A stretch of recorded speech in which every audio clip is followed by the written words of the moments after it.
Kainin natin to. Ang sarap naman ng kakain natin ngayon.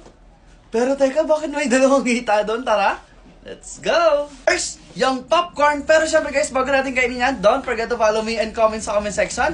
Next, kakain natin. At kung gusto magpa-shoutout, mag-comment na rin kayo sa comment section ha. At syempre, ito yung popcorn. Tikman natin. Sa mga gusto magpa-shoutout, comment lang kayo sa comment section. At babasahin natin yan. Ayan.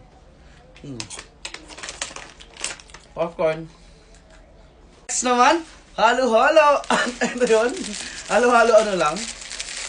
Ang daming chicheria. Ayan, ang dami. Halo-halo.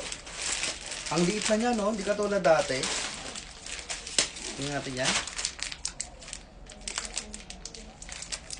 Halo-halo. Ayun, halo-halo pa rin siya. Next naman, yung long legs. At di natin pwede kainin yan, kaya eto yon. Long legs. Tingnan mo naman, oh. Ang cute niya.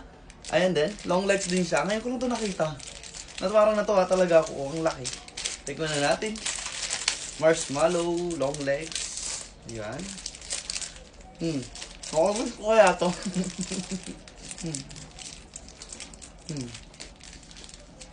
Dahil parang comment and share. Bye-bye.